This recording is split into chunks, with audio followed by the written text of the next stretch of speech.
darle el lugar a Guillermo, quería hacer un pequeño comentario que me pasó hace 2 años con mi hijo mayor, Ignacio. Él tiene casi 9 años. En su momento tenía 7 y estaba viendo un canal de dibujos animados y en un determinado momento escucho que uno de los personajes dice: para tener hijos no es necesario casarse. Entonces agarré, alguno puede no estar de acuerdo con mi actitud, aclaro, y está en todo su derecho, pero yo agarré, le bajé el volumen, no le apagué la tele, le bajé el volumen, me puse adelante de la pantalla tapándola en ese breve instante y le dije: para tener hijos hay que estar comprometido, ¿sí? No necesariamente casado en un determinado credo, pero sí comprometido con quien se va a formar una familia. Y agarré y dejé, digamos, que siguiera viendo el programa. Viene a mi memoria esto por la relación de familias y medios de comunicación, que hoy para mí es el tema de la pantalla, ¿no?, que distrae y desenfoca cuando los padres no estamos atentos. Pues bueno, nada, esta pequeña anécdota para introducir, Guillermo. Hay mucha generosidad por parte de aquellos que vienen transitando desde hace un poco más de tiempo que yo medios de comunicación, pero lo que yo puedo decirles en estos 46 años de vida, con referencia a lo importante que es para mí la familia, desde lo privado, y lo que debería ser desde lo público, y cómo algunos valores lamentablemente han sido trastocados, es parte de una mirada introspectiva que tenemos que hacer todos aquellos que trabajamos, quizá no solo en la televisión, que es el medio más visible, sino en todos los medios.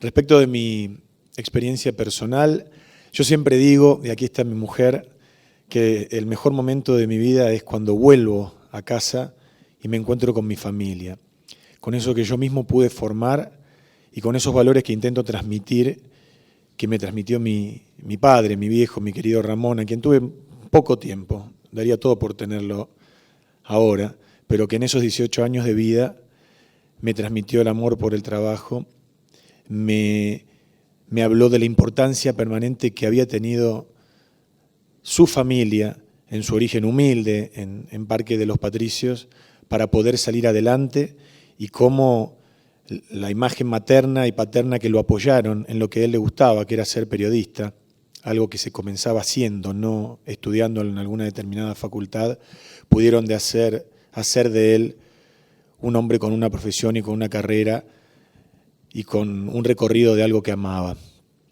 A partir de lo cual, esos valores son los que yo intento transmitir a través de cada uno de los programas en los que he trabajado desde que tengo 18 años, porque yo empecé a trabajar un mes después de que él falleció.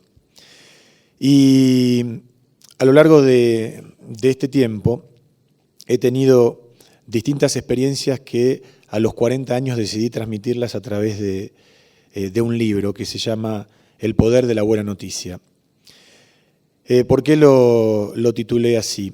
Porque me di cuenta que en las buenas la familia acompaña, pero qué importante es cuando uno tiene algún tipo de experiencia negativa y surge ese concepto de resiliencia que los psicólogos sabrán un poquito más que yo, para convertir algunas situaciones que no son de las mejores en situaciones positivas. Y es ahí en donde siempre está la familia.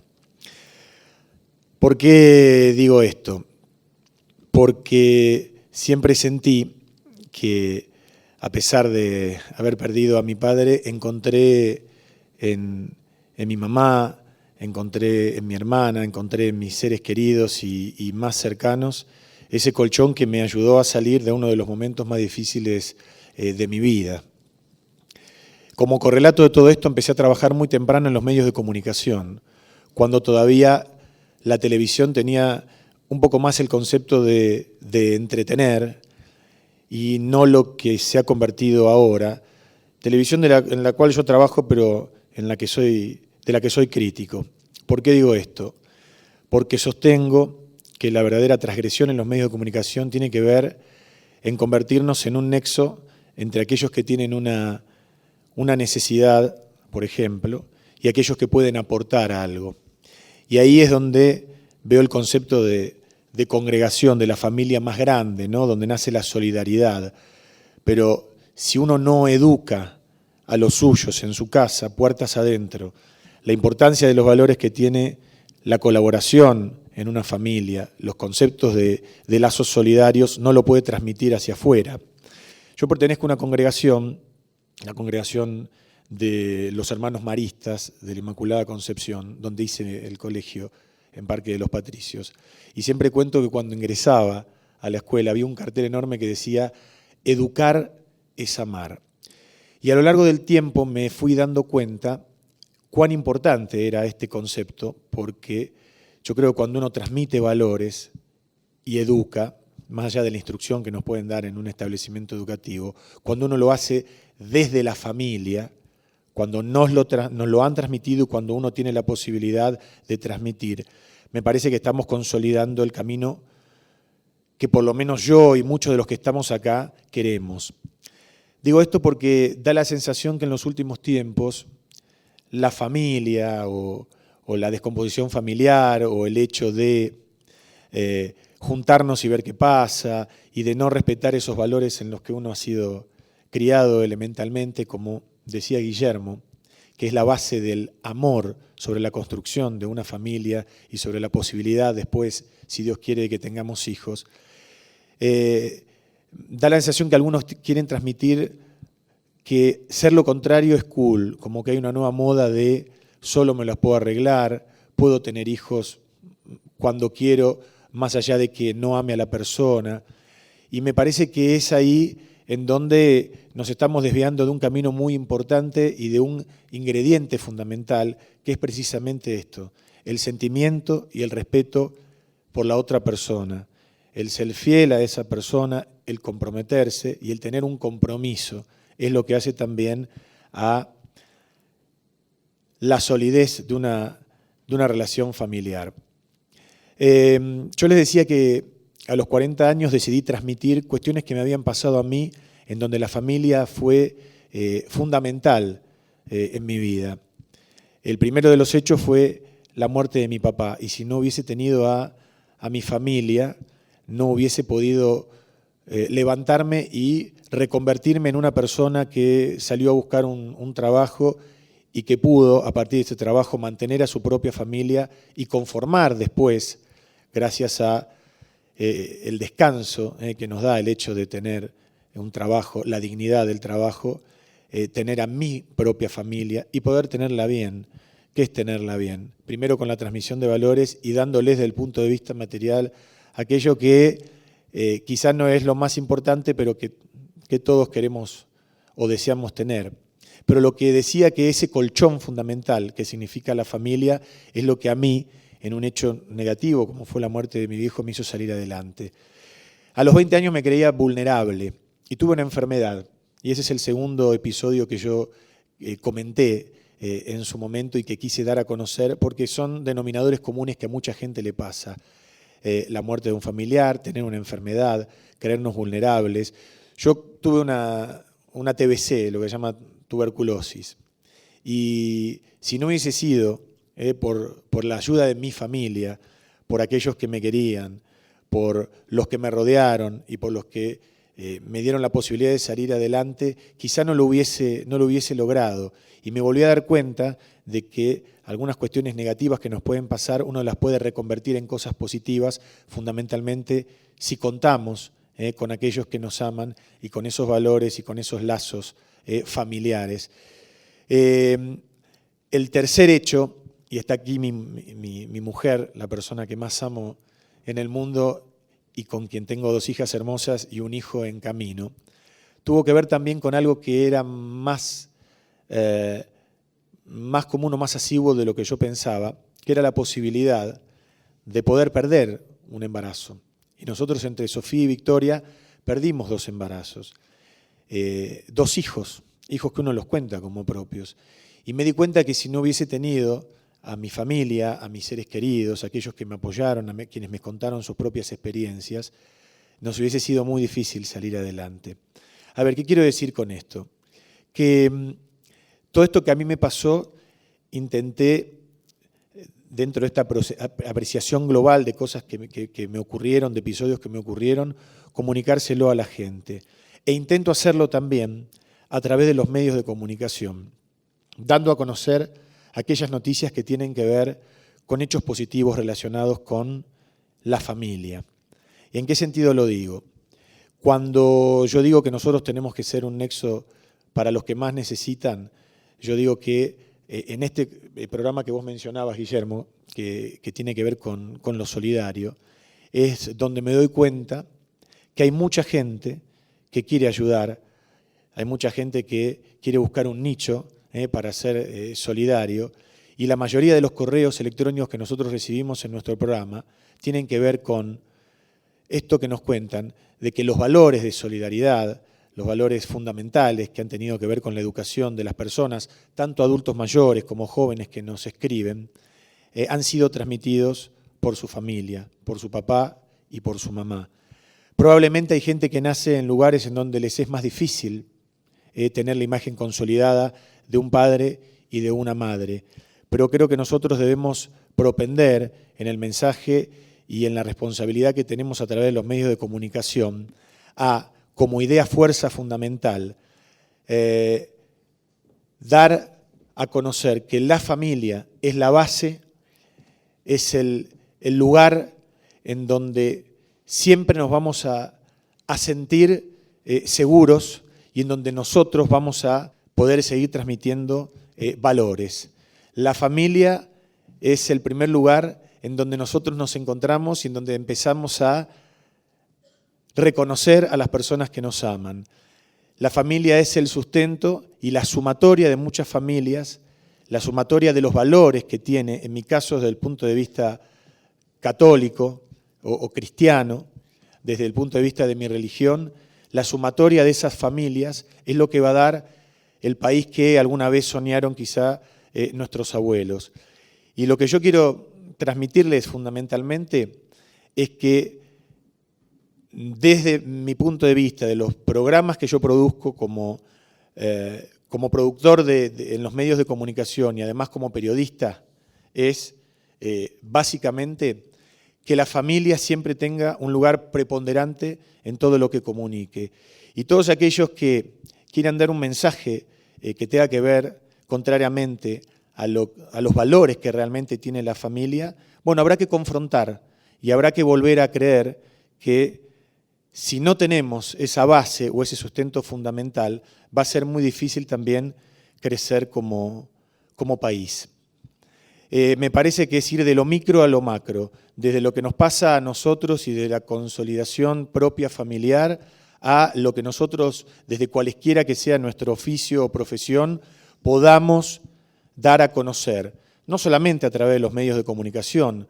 Cada uno tiene que aportar su granito de arena si considera que la familia es el lecho fundamental para que un ser humano pueda crecer en los mejores valores. A mí me ocurrió y espero que a todos aquellos que estén por venir y a nuestros hijos, en mi caso una hija de 7 y una hija de 14, a quienes intentamos siempre con mi mujer transmitirle valores, que sepan entender de que la familia es lo más importante. Y desde el punto de vista de lo que yo hago, de los medios de comunicación, mi compromiso fundamental a que esa idea prospere. Si no, creo que más allá de dar buenas o malas noticias, mi tarea quizá no tenga mucho sentido.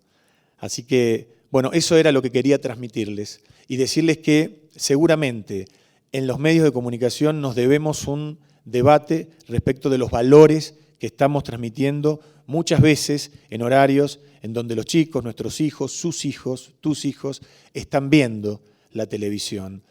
Yo me comprometí, de hecho, en mi canal y en la redacción donde trabajo, quiero el día de mañana, lo antes posible, poder hacer un programa especial respecto de qué está pasando con lo que uno muestra y con muchas veces la falta de respeto que se tiene por aquellos que están frente a un aparato y en donde se les da a conocer imágenes o situaciones que no debería ser así. Y lo digo esto como autocrítica. Pero desde mi punto de vista, mi compromiso es que el concepto de familia, que es lo más importante, el lecho más importante donde nosotros podemos crecer, sea un valor fundamental para que, en definitiva, todo aquello con lo que nos educaron nuestros padres vuelva a germinar y vuelva a consolidarse. Muchas gracias a todos.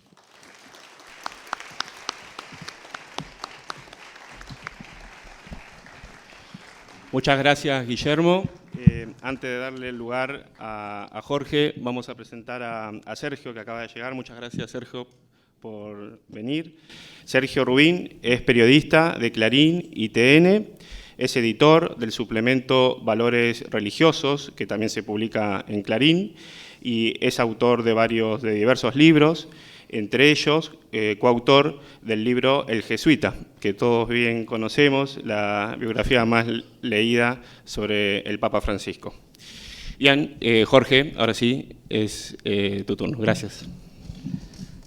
Buenas tardes a todos. Bueno, ante todo, tengo que decir que a mí me comprende la generalidad de la ley, porque así como el Instituto cumple 20 años, yo cumplo 20 años en el Directorio de la Nación. Menos mal que llegó la competencia, así la cosa va a estar un poco más equilibrada. Voy a hablar, en gran medida, cuando hablo de un medio, voy a hablar desde la Nación. Esto es lo que quería advertir, ¿no?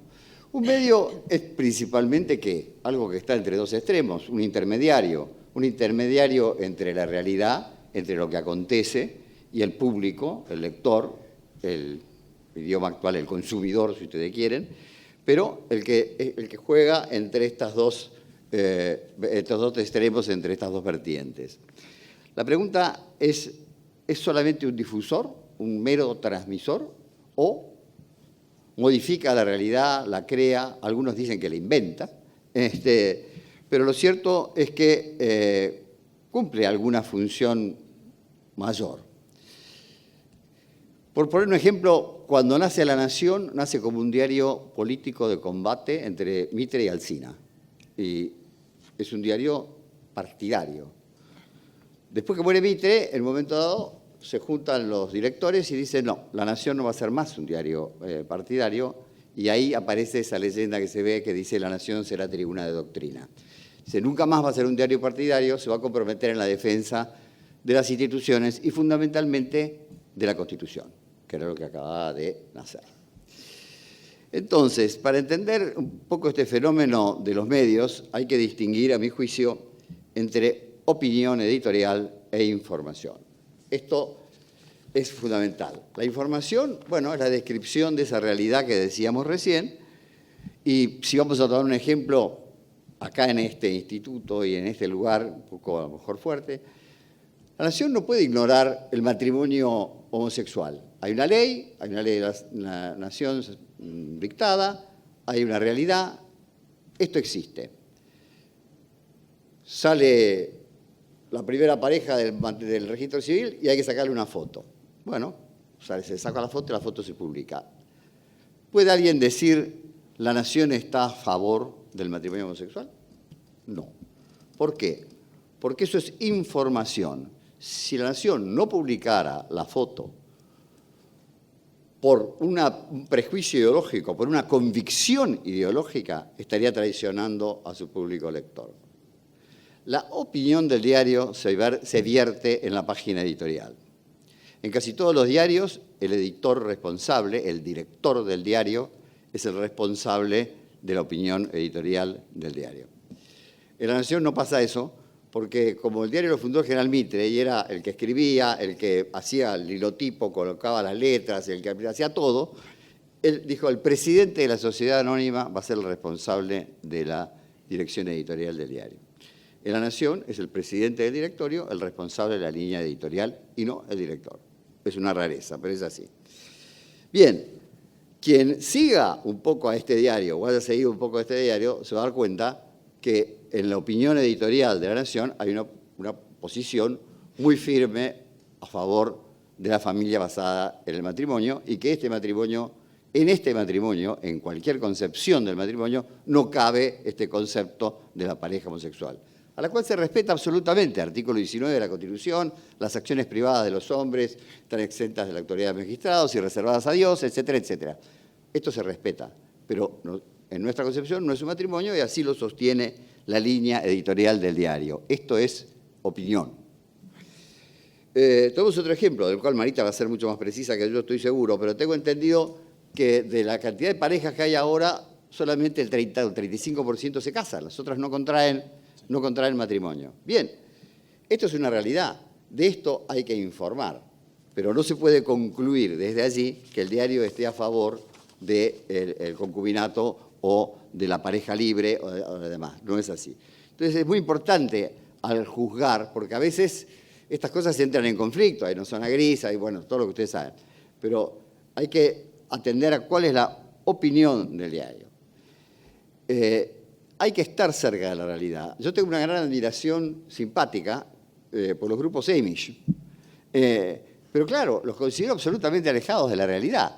Entonces, el hecho de que me caigan en gracia no me hace pensar que sea posible en el mundo de hoy estar alejado de la realidad actual, sino que hay que estar inmerso en ella y tratar en lo posible de transformarla hacia el bien, avanzando hacia el bien común.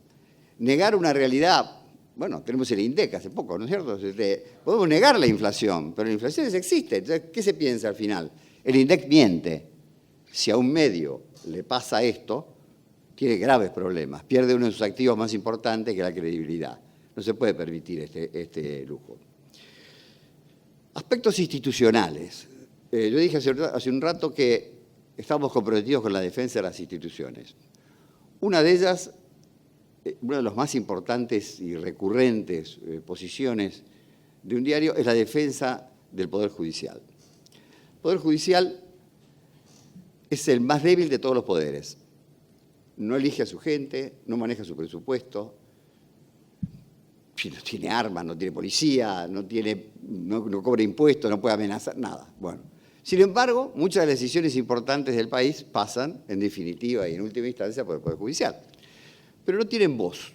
Entonces, en la nación se cree, se piensa, hasta el convencimiento de que la voz del Poder Judicial, en la medida de lo posible, la voz de la independencia del Poder Judicial, fundamentalmente, la tienen que dar los medios, y los medios tienen que machacar y machacar y machacar, porque sin el Poder Judicial no se puede crear institución alguna, digamos, institucionalizar el país realmente.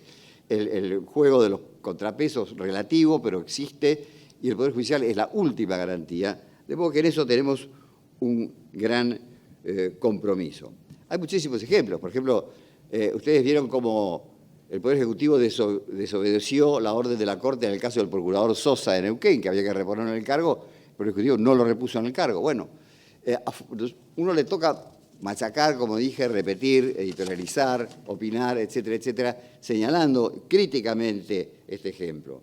Otro, hay miles, ¿no? Pero les doy algunos que están vinculados a la prensa. Por ejemplo, el continuo incumplimiento de los fallos Río Negro y Perfil en materia de discriminación en publicidad oficial. Bueno, al gobierno no le importa. Ahora últimamente, porque tiene muchos juicios, le da, por ejemplo, a algún diario de una tirada de 10 o 15.000 ejemplares 46 millones y a una tirada de un diario de 300.000 le da 2 millones. Bueno, cumple con la función según ellos, pero no tiene absolutamente nada que ver con lo que rige la publicidad, que es el punto de contacto, etcétera, etcétera. Bueno, todo esto. El último ejemplo, el del fiscal Campagnoli, bueno, el último, tengo miles, pero el del fiscal Campagnoli, ya vieron ustedes. Bueno, los medios y a través de los medios, la opinión pública, se lanzaron a la defensa del fiscal Campagnoli. Y el fiscal Campagnoli, que le habían sacado el despacho, los empleados, prácticamente el cargo, no se sacaron el cargo, pero lo mandaron a Jardín de Invierno, lo repusieron en su cargo. Bueno, esta es una función muy positiva en este orden. Hay otros muchos. La independencia del Banco Central, el tema de la moneda. Bueno, me refiero siempre a la crítica a quienes desprecian estos elementos que son absolutamente imprescindibles para constituir un Estado. No puede haber un Estado sin moneda. Bueno, nosotros no tenemos moneda en este momento. Entonces nos quejamos que si el dólar o el dólar, pero no tenemos moneda. Entonces el refugio es el refugio. La gente se refugia como puede de la pérdida de valor de su moneda. El tema de la desocupación, no hablemos del tema de las inundaciones, etc. Vamos a la familia. Lo primero que nos tenemos que preguntar hoy es de qué familia hablamos, porque no es tan sencillo definir cuál es la familia, si es extensa, si es ensamblada, si es qué o qué, pero los valores de la familia. Estamos cansados de ver ejemplos de morbo, ejemplos de cosas desagradables que se publican en los diarios. Por citar un ejemplo judicial, acuérdense de la famosa foto de Balbín en el féretro, que dio pie a un caso judicial muy sonado, etc. Pero en los medios no todo es negativo. Hemos escuchado a señor Andino recién señalando cómo se pueden rescatar valores. Fíjense ustedes, por ejemplo, el tema de los menores. Antes los menores no se les tapaba la cara, ahora se los pixela, como se dice. Se trata de evitar que sean identificados, no hay que mencionarlos, no hay que identificarlos por su entorno, hay que tratar de cuidarlos. En materia de la vida, que estuvieron hablando recién, Cintia, Paola y demás, bueno, un diario, por ejemplo, el nuestro, tiene una posición tomada en ese sentido en defensa del derecho a la vida y de mucho antes del ADN, de antes de que se pudiera determinar científicamente exactamente que la vida nace en el momento de la concepción en virtud de este tema del ADN, la Nación ya defendía la posición del derecho a la vida. Otro tema nuevo, la adopción. La adopción ha cambiado radicalmente. La adopción antes era nada más que un remedio para parejas estériles. Hoy no, no es nada más que eso. Y si ustedes se fijan, hoy es una solución a un problema del menor abandonado. Es un acto solidario, es un acto de amor. Si ustedes se fijan, cuando los juzgados llaman para pedir a ver quién puede hacerse cargo de unos menores abandonados, cada vez hay más. El otro día leí que había 300 parejas que se presentaban en un juzgado civil para tratar de adoptar gente. Esto es porque algo cambió y allí hay un valor. La defensa de la discapacidad. Nunca como en los últimos años se ve tan clara una posición en favor de la discapacidad, ni hablar de la negativa contra el aborto eugenésico. Pero, digamos, en defensa de la discapacidad hay mucho desarrollo, se le da un lugar. El cuarto de Lopa, antiguamente, eso no existe más. Las personas son todas iguales, en dignidad, esencialmente iguales, y esto es un respeto que se va ganando y la sociedad lo va aceptando. Y lo va aceptando, ¿por qué? Porque los medios lo transmiten, y acá sí juegan valores, juegan opiniones, juegan posiciones. La solidaridad, se habló de solidaridad recién. Hace más o menos 8, 9, 10, no, en el 2001, cuando vino la crisis del hambre, la Nación sacó su suplemento solidario, empezó a hacer campaña apoyándolo a Juan Carr y a todos aquellos que se lanzaban con los comedores para infantiles, para estudiantes, comedores, los que salen a la calle a distribuir para la gente que está en situación de calle, etcétera, etcétera. Este concepto de solidaridad no es que sea nuevo, pero realmente ha crecido en la concepción general común de nuestra comunidad en forma sumamente importante. Y me parece que los medios tenemos mucho que ver con esto. Por último, en cuanto ustedes habrán leído que en la otra guerra, creo que la guerra de 14, se hizo un estudio de que los soldados, cuando estaban por morir, más allá de su interior reconciliación con el Dios que tuvieran, llamaban a sus madres.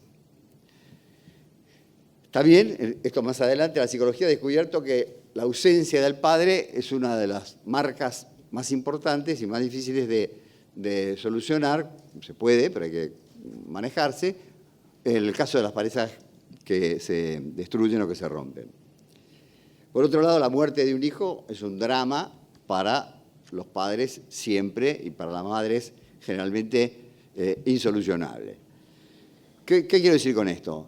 Quiero decir sencillamente que ninguno de estos sentimientos nace de ninguna ley ni de ninguna concepción, nace de la naturaleza. Entonces, es en la naturaleza donde hay que buscar el remedio, hay que encontrar la esencia de la familia. La tiene, por cierto. La familia no tiene mucho apoyo y hay mucha ideología negativa. La familia tradicional o, si se quiere, razonablemente ampliada. Más bien lo contrario.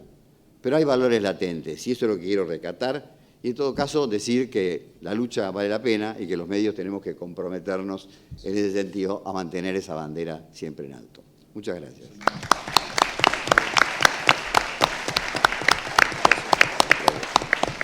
Muchas gracias, Jorge.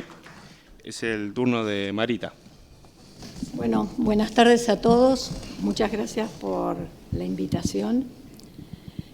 Lo que escuchamos acá son muchos testimonios, mucha necesidad de inculcar, de transmitir valores.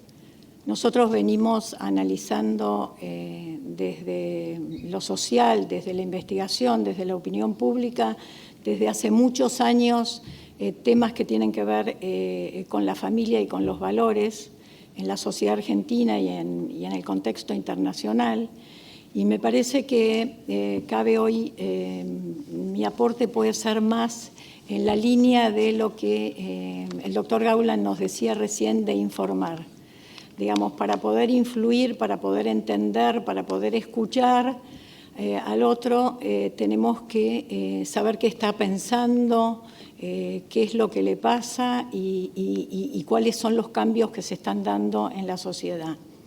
Como vamos a ver enseguida, los cambios que se están dando en la sociedad son muy grandes y en términos de familia y sobre todo de todo lo que tiene que ver con la moral familiar sexual, hay mucho cambio en las últimas décadas en la Argentina en cuanto a las opiniones de la gente en relación a estos temas.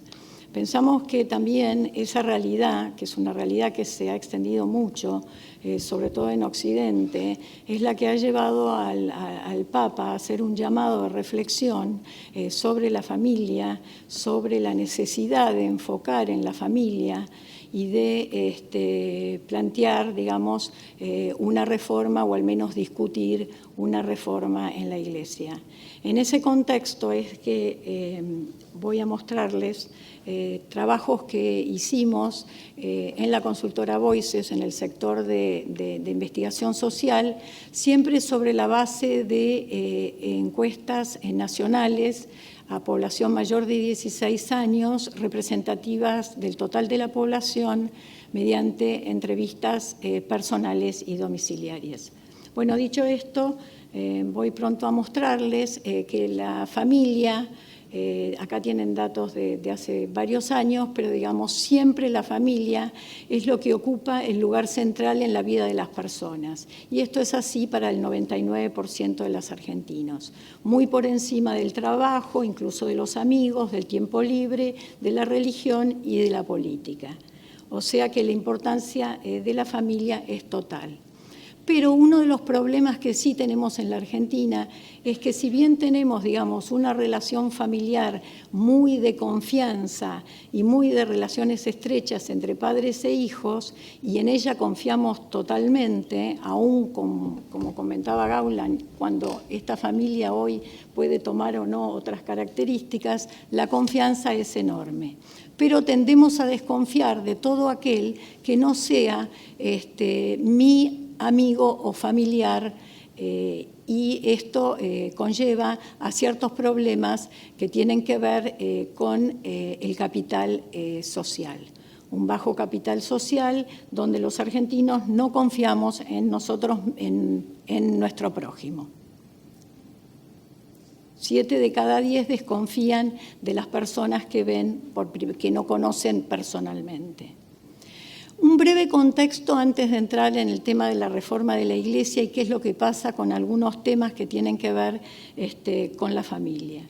El contexto de los argentinos y la religión, muy brevemente les voy a mencionar y decir que los argentinos, igual que en Latinoamérica en general, son personas religiosas y se definen como tales. Si bien la religiosidad ha tenido ciertos vaivenes, el porcentaje de personas religiosas es muy alto y así se define el 84%.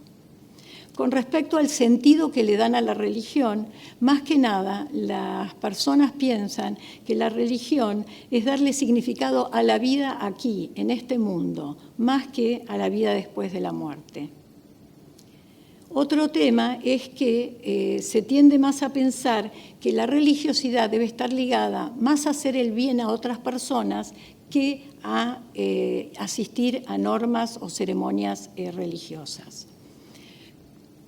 El 65% nos manifiesta que encuentra consuelo y fortaleza en la religión. Y la frecuencia con que asiste a la iglesia va en línea con eso que dijimos recién, de que no es tanto para la población asistir a las ceremonias, sino, digamos, otro tipo de cosas, y solo 2 de cada 10 asisten sistemáticamente, digamos, con periodicidad. Pero rezan mucho más que asisten a la iglesia. 34% de los argentinos rezan todos los días y un 13% varias veces por semana. O sea que 5 de cada 10 rezan todas las semanas.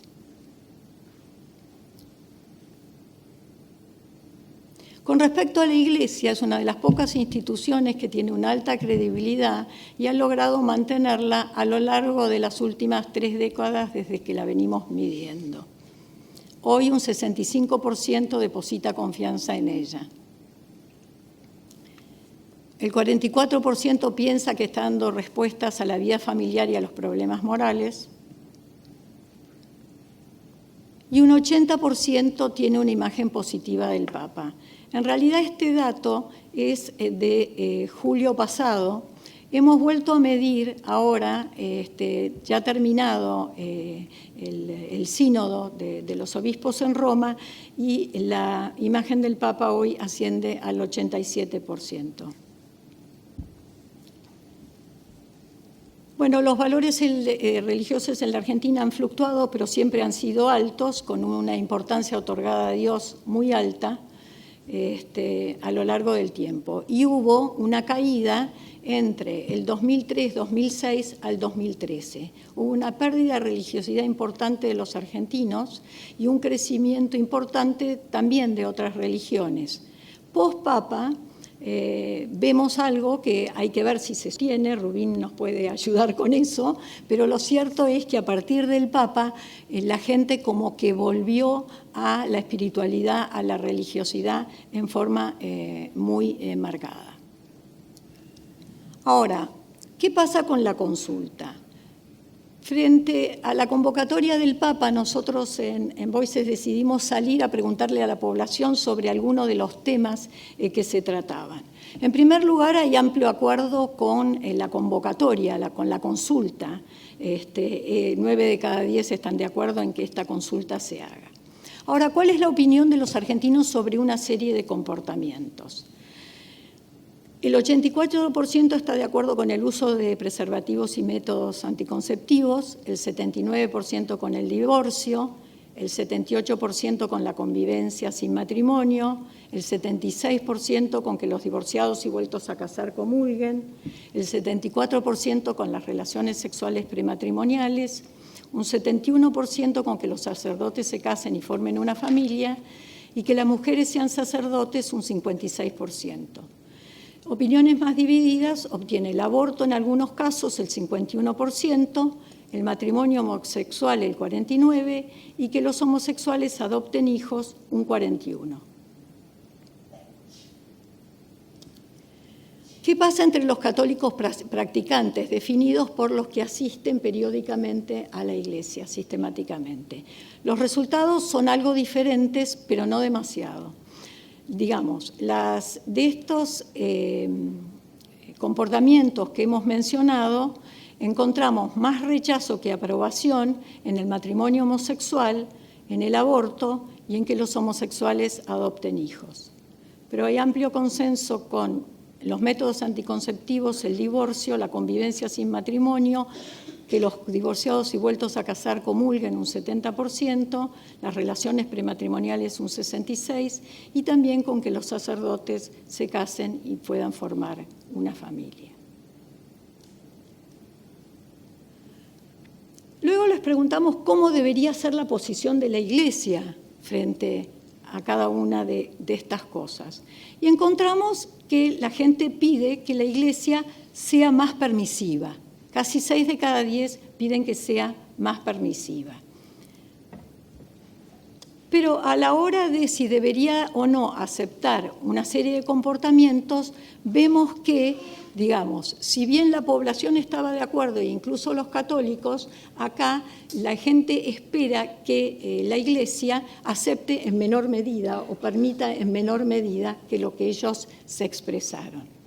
Así, digamos, ven que todos los porcentajes bajan en el total de la población. Y sobre todo, entre los católicos practicantes, se espera que la Iglesia no acepte que las mujeres sean sacerdotes, que no acepte el aborto, tampoco el matrimonio homosexual y tampoco que los homosexuales adopten hijos. Esto un 72%.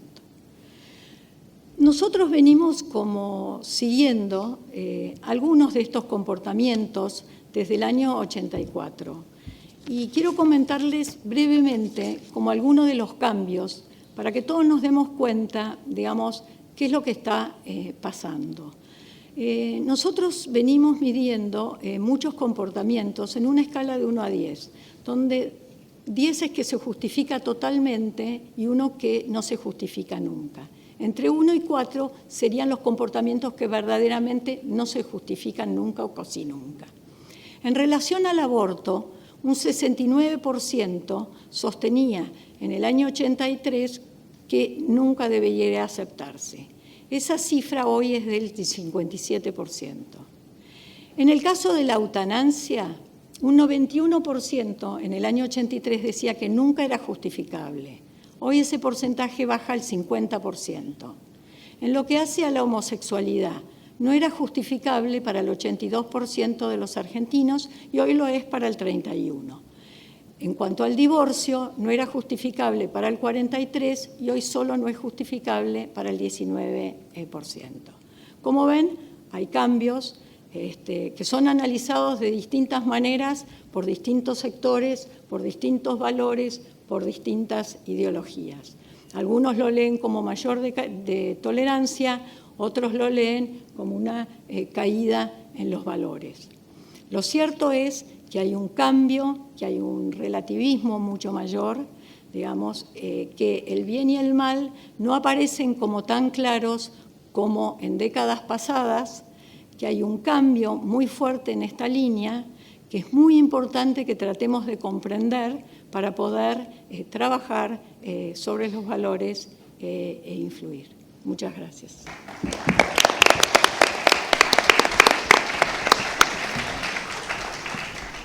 Muchas gracias, Marita. Es el turno de Gabriela.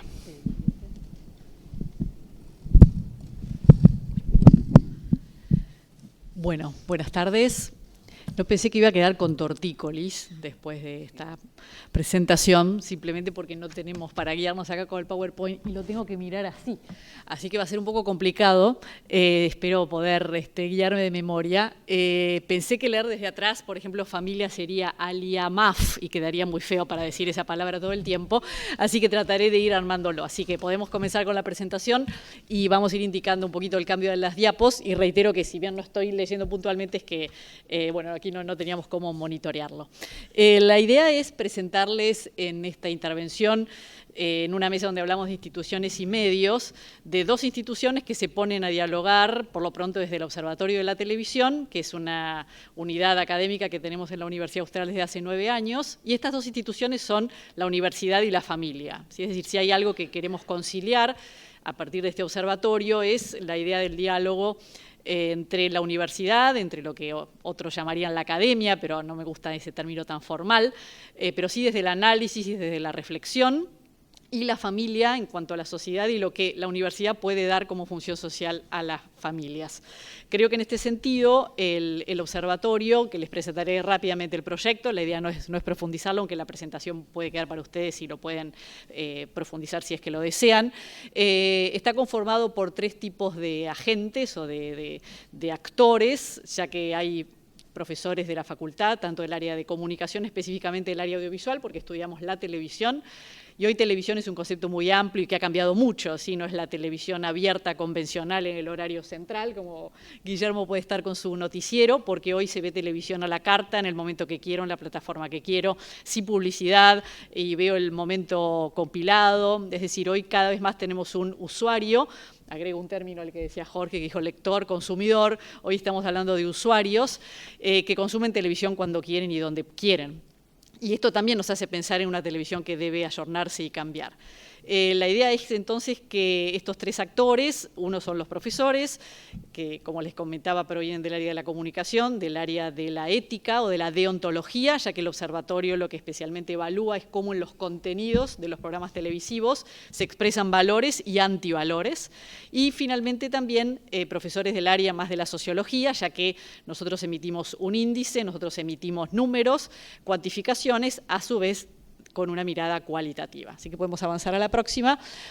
Simplemente como modo muy rápido, esta es la idea de alguna de las metas del observatorio, lo que venimos promoviendo hace mucho tiempo, pero reitero que es un nexo entre la sociedad civil, la academia o la universidad y todo lo que representa a la sociedad civil, ¿no? Desde Liga de Amas de Casa, colegios, padres, escuela, y lo estoy hablando de un modo un poco amplio, pero porque el observatorio realiza actividades tanto con talleres que se llevan a cabo en colegios, con padres y con chicos y adolescentes especialmente. La próxima, por favor. Creo que dice cuáles son los objetivos puntuales, y los podemos pasar, son 2 diapos, pero la idea es que nos transformemos como en un lugar de instalación de temas, ¿sí? La idea es que la televisión es un fuerte referente en la sociedad argentina. Si uno mira los números desde otro lugar, hoy del 100% de televisores que puede estar prendidos en un horario X en la televisión, menos del 20% está en la televisión abierta, es decir, el 18% aproximadamente hoy. Es decir, el 82% está mirando televisión de otro modo, no del modo convencional, o está en otra plataforma, o está mirando televisión por Internet. Entonces, es una pena que el mercado, que la competencia, que los canales estén preocupados por el rating de ese 18%, y no está quizá preocupado por captar o conquistar o sostener o fidelizar al otro 82%, donde estamos quizá muchos de nosotros. Entonces, la idea es hacer este nexo entre esos canales y esos productores y finalmente las audiencias. Y en la mesa anterior había un concepto que me pareció clave para abordar el tema de familia y universidad, que es la idea de responsabilidad. ¿Por qué? Porque cuando hablamos de televisión y de contenidos en televisión y de valores en televisión, siempre la idea es poner la responsabilidad en el otro, ¿no? Bueno, es lo que el público quiere, a pesar de que nunca nos han preguntado mucho qué es lo que queremos, es lo que los programadores dicen que funciona, es lo que el auspiciante dice que es el fragmento, segmento en donde hay que pautar. Y en realidad también tenemos gran parte de responsabilidad nosotros como receptores. Y a eso es lo que apunta también el observatorio, ¿no? Trabajar el espíritu crítico con los chicos, que es especialmente con los cuales podemos comenzar a trabajar eso, y además con los papás, con la idea de empezar a ver televisión con ellos, ¿sí? Acá no hay ni miradas ingenuas, ni miradas apocalípticas con respecto a la televisión, por el contrario es una mirada ¿no? Una mirada de co-construcción o de lo que llamamos desde otra perspectiva la covisión. Esto no implica que todas las tardes nos sentemos con los chicos a mirar lo que miran los chicos, pero sí una vez sentarnos a ver su serie favorita, conversarlo con ellos, decirles si hubieran resuelto el conflicto del mismo modo, o preguntarles simplemente si el protagonista de esa serie hubiera sido tu hermana, tu primo, vos mismo, cómo hubieras resuelto el conflicto. Ese tipo de talleres es parte de lo que el observatorio también desarrolla. Adelante. Como ven, ahí la idea es que trabajamos sobre los 5 canales de aire, el público y los 4 privados, analizando programación de todo tipo, es decir, según los diferentes géneros, los contenidos, y especialmente, como ven, el último ítem, que es valores y disvalores o antivalores, ya que creemos que por ahí apuntamos a una televisión de calidad. También tenemos una definición de calidad que quizá no vale la pena discutir en este ámbito, pero la idea es que calidad es contar buenas historias, y es lo que vamos a llegar. Hoy Guillermo hablaba de buenas noticias, ¿no? De contar lo bueno, y en el fondo es saber cómo contar buenas historias, porque con eso es con lo que se identifica al público. Adelante. Acá finalmente los objetivos, que ya los comentamos, avanzamos, una más, eso ya lo contamos, perdón, ven acá ya estoy provocando la tortícolis. Porque quiero ir en el mismo orden que estaba el Power, así no lo traiciono. Bien, como les comenté, los profesores de la Facultad de Comunicación, el segundo pilar, lo marcamos, por favor, es la idea de empresas o instituciones que acompañan el observatorio, no son empresas de medios, para evitar cualquier tipo de suspicacia de nuestros resultados, es decir, no hay un medio que colabora con el observatorio, y menos los canales de televisión. Y el tercero es lo que hemos denominado un grupo de expertos, que es una serie de 10 personas que cada año van rotando, que están en antípodas políticas, religiosas, ideológicas en general, pero que cada vez que nosotros emitimos nuestros resultados, ellos opinan sobre esos resultados desde su perspectiva, ¿sí?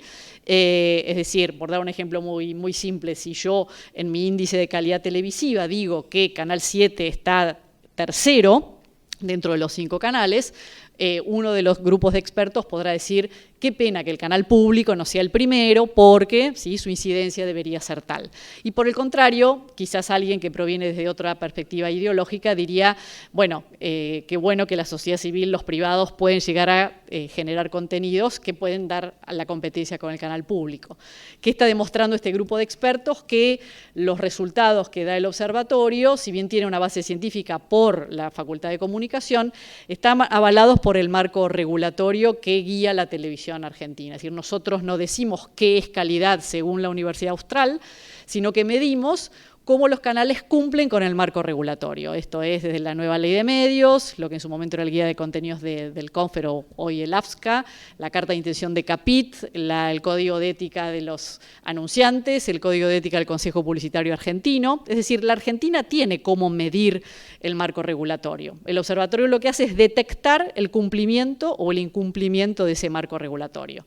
Muchas veces los observatorios, que tienen orígenes muy diversos, hay observatorios de empresas, observatorios de gobiernos, observatorios de instituciones universitarias, como es nuestro caso, a veces ejerce el rol que no ejerce el rol que debería hacerlo el controlador del Estado en este caso. Así que en parte nosotros sin querer nos hemos un poco instaurado como detectores, ¿sí? Del cumplimiento o no del marco regulatorio. Es decir, si yo estoy viendo un programa de televisión y en un horario que es apto para todo público hay un contenido grosero o vulgar, nosotros detectamos eso, es decir, nosotros detectamos la presencia o no presencia del valor o el antivalor, y eso es lo que se publica, ¿sí? Adelante.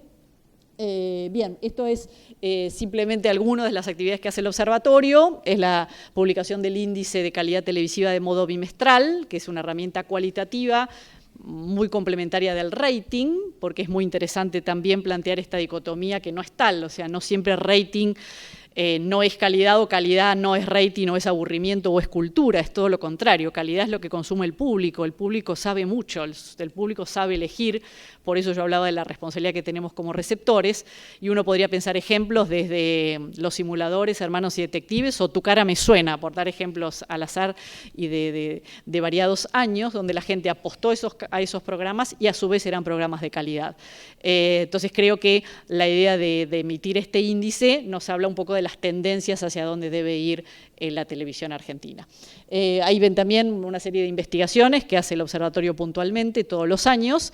Acá vamos a hacer una sobre el consumo de dibujos animados en niños de 0 a 3 años, tomando el caso del dibujo animado Plin Plin como uno de los productos nacionales de mayor éxito en el último año desde el punto de vista audiovisual y de venta al mercado internacional, y hemos hecho también toda una investigación sobre cómo se identifican los jóvenes con las series en distintos países, ¿sí? Trabajando con universidades en red, y hemos tomado 2 o 3 series de los cuales los jóvenes han elegido que son las más vistas y aplicado cuestionarios de visión, de previsionado y posvisionado para ver cómo es esa identificación del público con los personajes de ficción. Así que para cerrar el último punto, podemos avanzar, por favor. Sigamos avanzando, así. Ahí simplemente lo que ustedes pueden ver, yo hice una captura de pantalla tanto de la página web y del blog que tiene el observatorio. Si avanzamos en la segunda es la newsletter y la última es una última investigación que acabamos de hacer, una más por favor, que tiene que ver con las familias en las ficciones argentinas. Y llego al tema puntual de esta mesa y es qué pasa con las familias y la televisión. Si ustedes empiezan a recordar, desde hace 3 o 4 años, la familia está haciendo foco en todas las ficciones que mira la gente en el horario central. Especialmente desde graduados, pero si vamos a la historia de la televisión, teníamos a los Campanelli, a la familia Falcón, a mi cuñado, a... ¿sí? Los Benvenuto, y así podríamos seguir nombrando tantos y tan hermosos programas de la prehistoria de la televisión argentina. Pero ahora, desde Graduados en adelante, ha habido como un renacer del tema de la familia. Piense que hoy tenemos Señores Papis, Somos Familia, Camino al Amor, donde la telenovela también ejerce su eje desde la familia, Viudas e Hijos de Rock and Roll, en Algo Guapas, con modelos y con temáticas muy dispares con respecto a la familia, pero claramente la gente está mirando estas ficciones. Entonces, ¿por qué miramos temas de familia? ¿Por qué son los programas que más rating tienen? Y estoy diciendo, por dar un dato puntual, Guapas, quizás es una telenovela que alguno pueda seguir, ¿saben cuándo tiene su mayor rating? No en el momento que sale a las 10 de la noche por Canal 13 todos los días en directo. El momento de mayor rating de Guapas es a las 8:30 de la mañana del día siguiente, mirando los capítulos de modo completo, sin publicidad, en la página web de Canal 13. Es más, se ha verificado que se mira en los desayunos antes que la gente comience a trabajar a las 9. Esto dado por Canal 13, ¿no?, del lunes en sus últimas mediciones. Entonces, hay gente que está mirando televisión, reitero, no en el horario que el canal decide, pero está mirando Guapas, o está mirando Somos Señores Papis o Somos Familia. ¿Por qué miramos esas ficciones? Porque la familia es lo que atrae, la familia es lo que cuenta historias, es donde nos identificamos como receptores. Creo que lo que puede trabajar el observatorio desde aquí es ir a ese espíritu crítico donde los padres miren con los chicos esas familias, conversemos sobre los modelos de familia que presentan estas ficciones, veamos qué tienen de positivo y de negativo, y que estos chicos empiecen a tener capacidad de discernimiento. No todo lo que dice la televisión es la realidad. La televisión refleja, sí, efectivamente, algo que pasa en la sociedad, pero también construye. En esto estoy en algo de acuerdo con Jorge, que también la realidad un poco se construye desde los medios. Y claramente trabajar este espíritu crítico que decíamos con los jóvenes, tanto en la escuela como desde la familia, es, me parece, el primer paso para decir que todos somos responsables de los contenidos de la televisión. Los programadores, los productores, los guionistas, pero especialmente la audiencia y el público. Gracias.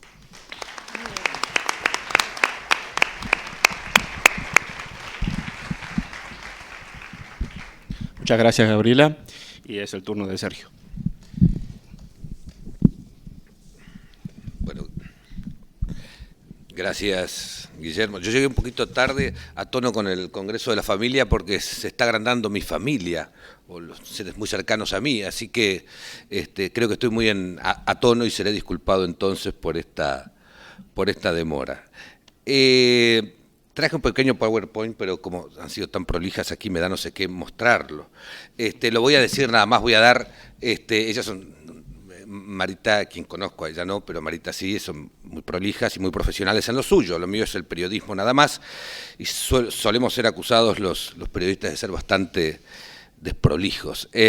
Pero quiero arrimar algunos datos más antes de hablar de familia y medios, porque me pareció muy importante también lo que decía Jorge, de a qué nos estamos refiriendo cuando hablamos de familia, porque por ahí estamos hablando de una cosa que no digo que no existe más, pero que ha cambiado tremendamente. Y como ya han dado una visión desde la parte civil, digamos así, yo quiero simplemente completar con 3 o 4 datos del ámbito religioso, de aquí de la Argentina concretamente, y en base a una lectura del anuario pontificio, que como ustedes saben es un anuario que se edita en el Vaticano, que recolecta datos de las iglesias de todas partes del mundo. Y si bien esta lectura no la tomen como la verdad revelada, porque siempre en las interpretaciones puede haber alguna dificultad, yo quiero decirles que en cuanto al matrimonio sacramental, los que se casan por iglesia,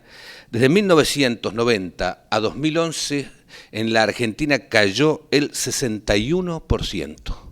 61%. Había 155.194 casamientos por iglesia en 1990 y en 2011 59.579. Ahora, ¿qué pasa con los matrimonios civiles en este tiempo? Cayeron un 30%. O sea, insisto que no me tomen exactamente todas estas cosas, ni estas traslaciones que yo hago, además en estadísticas era pésimo, pero han caído el doble los matrimonios religiosos. Esto es lo que trato de decir. Sin embargo, en este periodo, fíjense ustedes qué interesante, los bautismos no cayeron tanto. Es decir, cayeron apenas un 7.5%. O sea, la gente en general sigue bautizando a los chicos, pero no pasa por iglesia a casarse. Sin embargo, en la reciente encuesta que se hizo, ¿se acuerdan ustedes que el Papa pidió una encuesta en todos los países, a todas las iglesias, sobre la situación de la familia? Arrojó aquí en Argentina, yo estaba viendo los resultados, un enorme deseo de familia, de formar familia. Marita hablaba un poco de eso, hay una enorme valoración sobre la familia. Yo me atrevería a decir, es una interpretación muy personal, una tremenda simplificación, pero a los periodistas nos encanta simplificar, que yo creo que más que nada se vive en la Argentina y en Occidente una crisis matrimonial, no familiar, porque la gente quiere vivir en familia. Y los chicos quieren a su papá y a su mamá y todas esas cosas. El problema es que los mayores somos los que tenemos los problemas entre nosotros. Esto me parece a mí que es lo que realmente se está planteando como crisis. Hijos extramatrimoniales, no sé si aquí se habló de eso, pero ya en la capital creo que estamos en el 60% de los hijos extramatrimoniales. Mientras tanto, y con esto termino, porque hemos tenido mucha cantidad de datos hoy, en la encuesta que hizo, en el relevamiento que hizo el CONICET en el 2008 y 4 universidades nacionales, el 75,5% de la población se declaró católico. Aquí Marita daba algunos datos, pero ciertamente 3 de cada 4 argentinos hoy se declara católico. Es una cifra realmente alta y es una cifra importante. Para todo lo que ha pasado en nuestro país y en el mundo y con la Iglesia y todo, es un número, me parece, interesante, ¿no es cierto? Ustedes fíjense que también, claro, depende con qué se compara. El censo de 1960 arrojó que el 90 y piquitito se declaraba católico, hoy el 75, bueno, perdió 15 puntos. Para mí, en todo, insisto, lo que ha pasado, no me parece que sea tanto. Y una última observación sobre estos datos, que a mí me parece interesante, es que se ha discutido a raíz del sínodo muchísimo el tema de la comunión a los divorciados vueltos a casar, que sí, que no. Y es evidente que la Iglesia hoy está afrontando el problema de que la gente no se casa. Es decir, este es un desafío, o se juntan. Hay diócesis donde son más los que se juntan que los que se casan en este momento. Estamos hablando, yo tengo aquí unas cifras, no quiero marearlos, insisto, pero son cifras muy altas. Entonces, invito acá a los especialistas, porque acá estoy con especialistas, a qué nos estamos refiriendo con la familia. Hoy se habla de la familia tradicional, yo diría la familia natural, si ustedes quieren, me parece bárbaro, el papá, la mamá, los chicos, pero todo ese es un ideal hoy por hoy cada vez más esquivo. ¿Y qué pasa con los medios de comunicación, que es para lo que se nos ha convocado, por lo menos aquí a Guillermo, a mí? Bueno, yo creo que sería entrar en un lugar común, discúlpenme ustedes, entrar en todas las críticas de los medios. Eso ya es bien conocido, se respeta el horario de protección al menor, que cuántas escenas de violencia, de sexo, bueno, pero además, porque como ha dicho aquí muy bien la profesora, hay también una revolución tecnológica. Entonces tampoco sé cuando hablamos de medios, tampoco sé exactamente a qué nos estamos refiriendo, porque antes, hace 30 años atrás, cuando nos juntábamos en este tipo de encuentros, se hablaba de la televisión, se apuntaban todos los cañones a la televisión, pero resulta que hoy la gente ve de otra manera. Los chicos hoy creo que ya pasan más por internet que por televisión. Entonces la cosa es mucho más complicada, pensando en ello. Por eso es una opinión muy personal, sin perjuicio de la crítica y de la autocrítica, a los medios y la responsabilidad ineludible que tienen. Yo creo que todo esto habla a las claras de que la tarea del padre y de la madre hoy es fundamental. Digo, como siempre, pero digo, me parece que hoy yo no encuentro otra manera ante esta diversidad. Cuando nosotros éramos chicos, ¿cuántos canales había en Capital? 4. Hoy hay 700 para ver por DirecTV. 700. Más todo lo que se puede ver por internet. Entonces yo digo, ¿Cómo se hace? ¿Qué regulación hay que poner para todo eso? Filtros, no sé, todo lo que hay que hacer. Pero digo, lo que cobra importancia es la responsabilidad de cada uno, la formación que cada uno tiene. Porque me parece que es casi imposible poder controlar todo eso. Y que lo que cuenta más que nada es la responsabilidad de cada uno y los valores que uno sabe transmitir a los chicos.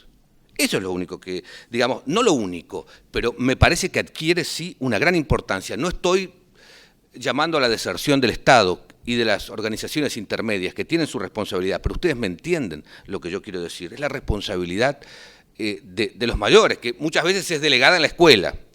Como ya sabemos, y que se le pide a la escuela mucho más de lo que la escuela puede dar, pero no tengo por ahí una buena noticia para los padres. Van a tener que dedicarse más a los hijos, desde los valores, desde los ejemplos y desde la afectividad. Yo no veo otra manera y porque además esos chicos van a ser los que van a continuar y van a ser por ahí los periodistas de mañana, los productores de mañana, los realizadores de mañana, ¿no? Entonces hay que ir al fondo de la cuestión. Yo recuerdo que tenía profesores amigos míos que daban medios de comunicación, periodismo, en universidades católicas, y que cuando sacaban algún tema religioso, era complicado, eran muy críticos de la Iglesia, y muchas veces con razón. Pero esta es la verdad, el ámbito de la comunicación es un ámbito donde yo creo, como el de la cultura, es un ámbito donde la Iglesia yo creo que es claramente minoritaria. Es minoritaria, no es mayoritaria. Ahora, tampoco no estoy descalificando al ateo, al agnóstico, entiéndanme bien, pero estoy diciendo que los católicos tienen que lograr entusiasmarse un poquito más y entusiasmar con ese ámbito. Hoy no hay líderes de opinión católicos, no veo. ¿Hay grandes realizadores católicos? Tampoco veo mucho. No hay. Y aquí hay ausencias, porque digo, más que criticar lo de afuera, habría que mirar un poquito más hacia lo de adentro, ¿no?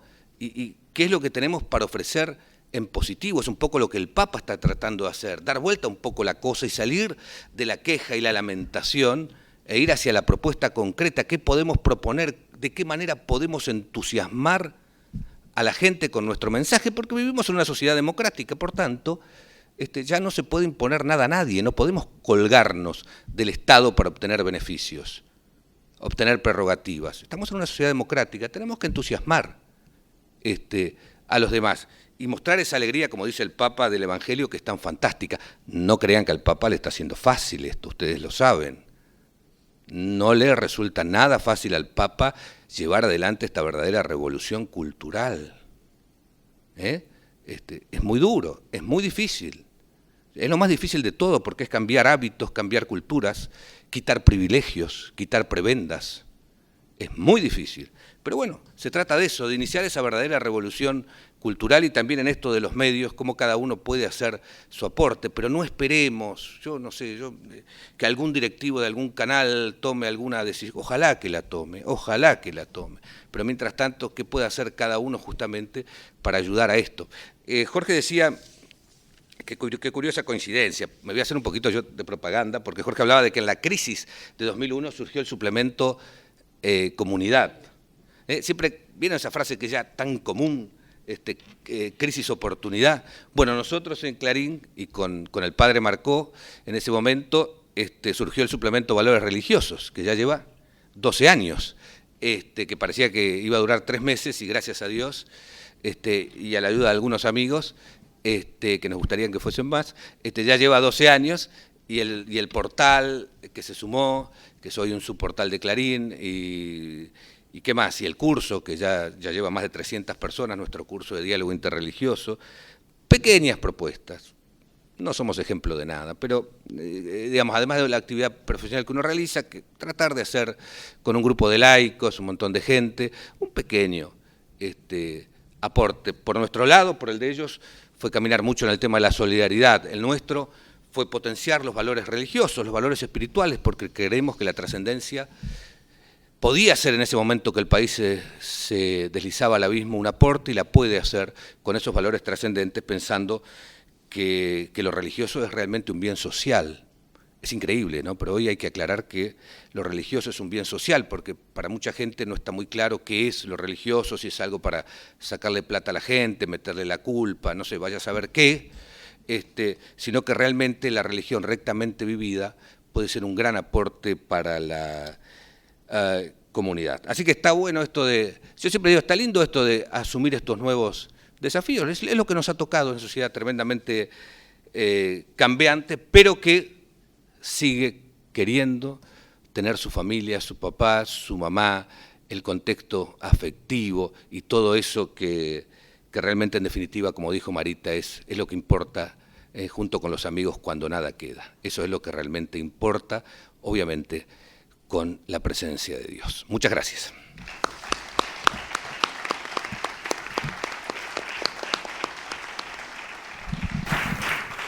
Muchas gracias, Sergio. Bueno, es el momento de las preguntas, ¿no? Seguramente habrá algunas.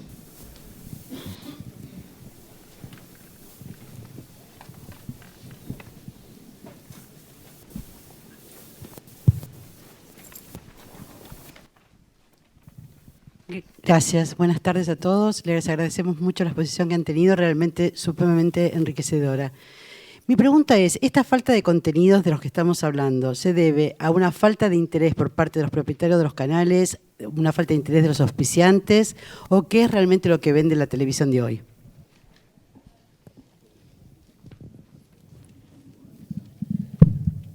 Bueno, en mi opinión y de lo que yo vivo particularmente, acá se mencionó el 2001, es verdad, el 2001 fue un punto de inflexión que dio la posibilidad de que surgieran programas que tenían que ver con la solidaridad. Había, yo hacía un magazine en donde se volvía al trueque, pero a su vez se pauperizó. La televisión vive de los auspiciantes, por lo menos los canales privados. Esa pauperización llevó a la falsa idea de decir, ya todo está creado, hagamos programas largos en donde tengamos publicidad no tradicional, los famosos PNT, y que se hable absolutamente de todo, por lo menos en aquellos canales que no son líderes, ¿no? Entonces, ¿qué pasa? Vamos a ser sinceros. La torta se achicó, había que seguir recaudando. Los dueños de medios de comunicación no son como en la década del 60, únicamente dueños de medios, sino que a veces los canales son algo más de un conglomerado de negocios que tienen y que por lo tanto le hacen que los canales de televisión pierdan sentido. ¿Qué fue lo que ocurrió? Pasaron muchas cosas. Primero se achicó la torta. Todos tenían que seguir vivos, tenían que seguir pagándole a la gente sus sueldos. Esto generó una crisis. La oportunidad era hacer una mejor televisión a partir de la creatividad y, sin embargo, en muchos canales o en gran parte de la grilla de los canales se tendió a hacer esto. La verdad es esa. Después la proliferación de las redes sociales, porque antes eran 4 canales y uno que se veía con rayitas, que era el 2. Hoy, como se dijo acá, tenés cientos de canales, tenés las redes sociales, tenés los diarios. Y otro tema que me gustaría, sobre el que me gustaría subrayar algo que usted dijo, ¿no? Ese 20% que ve la televisión abierta. ¿Cuál es el problema? Es verdad, hoy hay un nicho muy importante que es el cable.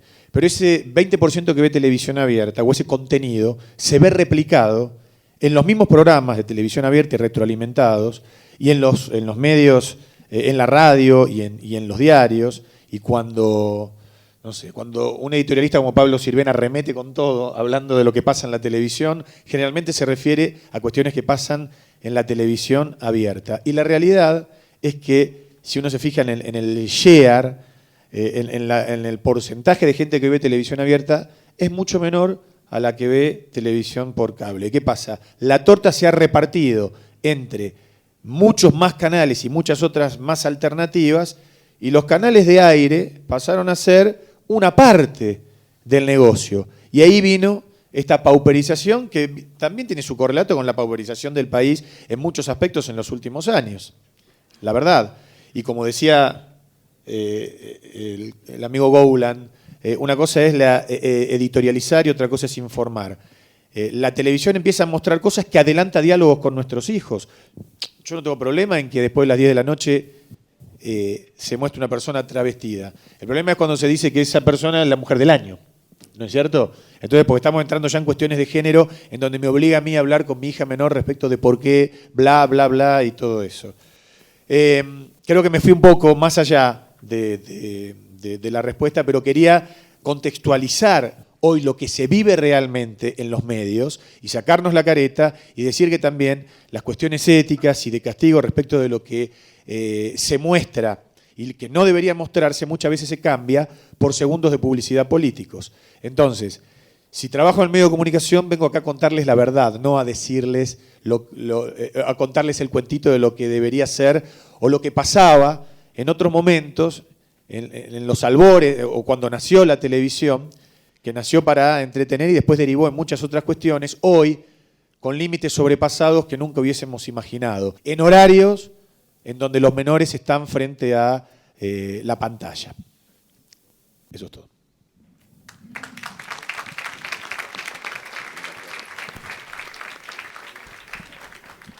Tenemos otra pregunta ahí.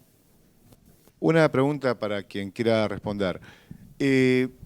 ¿Cómo impacta en los medios de comunicación la acción que realizan ONGs o particulares para boicotear, en términos de opinión pública, ¿no?, cuando un programa exhibe determinadas figuras y cuando los consumidores piden a las empresas que publicitan que dejen de publicitar?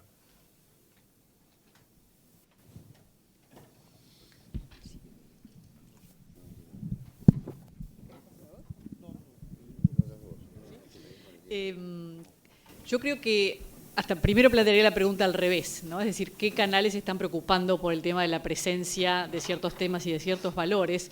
Y voy a dar un dato mínimo y luego te respondo. De los 5 canales que hoy tenemos en vigencia, los 4 privados y 1 público, hay un canal que puntualmente tiene un departamento y un área de responsabilidad social muy marcado, es el canal Telefe, que, por ejemplo, en sus novelas nocturnas ha instalado diferentes temáticas. Esto viene desde prácticamente Resistiré, siguió luego con Montecristo, luego finalmente Vidas Robadas, que fue la gran ficción que provocó consecuencias desde el punto de vista de la sociedad civil impresionantes, ¿no? Hasta prácticamente la ley de tratas también. Es decir, me parece que primero hay que plantearlo desde ahí. Digamos, hay canales que están preocupados por esto y de golpe la preocupación de algún tema en particular no solo se instala en la ficción, que suele ser lo más visto por el público, pero de golpe puede estar en un magazine de la mañana que hoy se ha transformado en una franja horaria muy importante desde el punto de vista de la pauta. O sea, hoy se prefiere pautar quizás a las 10:30 de la mañana en un canal privado. Y en otros casos se dispersa por la grilla del noticiero y demás. Eso primero, como para, tampoco yo dije que no íbamos a hacer ni una mirada ni tan apocalíptica ni tan ingenua, porque tenemos una muy buena televisión en general y también tenemos que ser conscientes que, por ejemplo, somos el 4º exportador del mundo de formatos y latas con respecto al mundo, ¿no? Es decir, primero está Holanda con Endemol, que es el gran productor de formatos, luego Inglaterra, Estados Unidos, y 4º es Argentina. El año pasado vendimos 52.000 horas de televisión al mundo, tanto en latas como en formatos que se hacen en otros países. Entonces, eso era simplemente como un contexto de tampoco tener quizá esta mirada tan extrema. Creo que hay atisbos, hay intentos, tiene que ver con estos proyectos individuales, y siempre en esto importan las personas, no tanto lo corporativo, o el canal. A veces uno puede ir a una charla con un canal y desde el grupo, por supuesto las intenciones son siempre positivas, pero luego quizás no se concretan. Pero cuando uno habla con las personas también son papás, son abuelos, sus hijos o sus nietos miran los contenidos de televisión y ahí se puede dar un paso mayor. Respondiendo tu inquietud, lamentablemente acá el sistema de denuncia o de pedido no está bien regulado, ¿sí? Sabemos en otros países con grandes experiencias en cuanto a lo que es la representatividad de la audiencia. Acá no tenemos en este país todavía, salvo la Defensoría del Público, que está funcionando hace muy poco, pero muy bien y muy seriamente, pero no hay entidades que representen a la audiencia.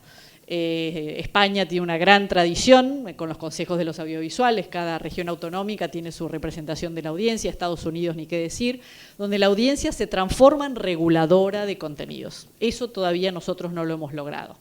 Las denuncias antes que se hacían al APSCA simplemente se transformaban en multas que luego eran canjeadas por otro, no eran, digamos, quizás cobradas, sino canjeadas de otro modo. Es decir, lamentablemente el pedido del público no siempre ha seguido carriles tan prácticos y que efectivamente redunden en algún beneficio en la programación. Creo que de a poco se va logrando esto. Reitero que lo de la Defensoría del Público me parece que es algo interesante. Se está trabajando muy seriamente en algunos aspectos en este sentido, especialmente por todo el tema de la identidad, ¿no? Ha habido un tema de un caso de 2 maestras de Misiones que, bueno, en una nota de un canal de cable había que ilustrar la noticia y sacaron de Facebook fotos de estas 2 maestras y resulta que eran homónimas, no eran las maestras reales. Y por lo tanto esa noticia quedó pegada a 2 rostros de 2 maestras públicas de Misiones que no eran las verdaderas protagonistas de la noticia. Esta denuncia se hizo, se estudió seriamente y ha llegado, digamos, a un muy buen resultado, con, por ejemplo, la consecuencia de que el canal tenga que pasar los mismos minutos que tardó en pasar muchas veces esa noticia en su canal, pidiendo las disculpas del caso y aclarando cuál había sido el error. Esto se está haciendo y de a poco se va trabajando y logrando. Es granitos de arena, pero creo que todos acá hemos hablado de granitos de arena, ¿no? Donde todos tenemos que dar este paso y tomar esta responsabilidad.